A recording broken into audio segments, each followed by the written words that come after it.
In today's video, I'm going to teach you how to FaceTime audio directly from iMessage on your iPhone, whether you're using iOS 17 or 18. This is a super handy feature that lets you switch from texting to talking in just a few quick taps, perfect for when typing just isn't cutting it anymore. Let's dive right in. First, you'll want to grab your iPhone or iPad and open up the Messages app. This is basically your central hub for text communications, where you can keep all conversations at your fingertips. Locate the conversation thread with the person you'd like to call.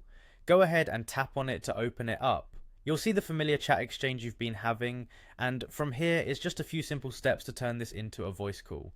Now once you're in the conversation, direct your attention to the top part of the chat. You'll notice the contact's name or their profile photo. Give that a tap. This action pulls up additional details about your contact, providing a host of options that you might not have been aware of before. Next, you'll see an option labeled Info. Tap on this and it will bring up a menu filled with options regarding this contact. Within this menu, one of the choices you'll notice is FaceTime.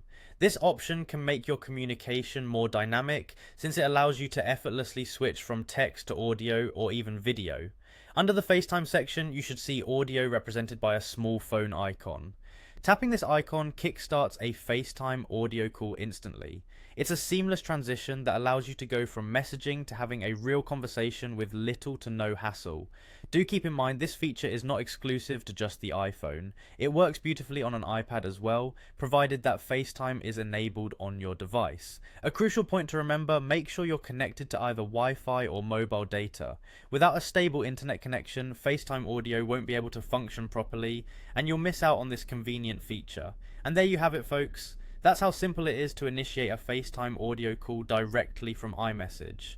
It's an incredibly useful trick to have up your sleeve for those moments when texting back and forth isn't enough, or when you just need to hear a human voice on the other end. Try it out next time and experience the difference. Thanks for watching, and if you found this guide helpful, make sure to subscribe for more quick and easy tech tips. Catch you in the next video.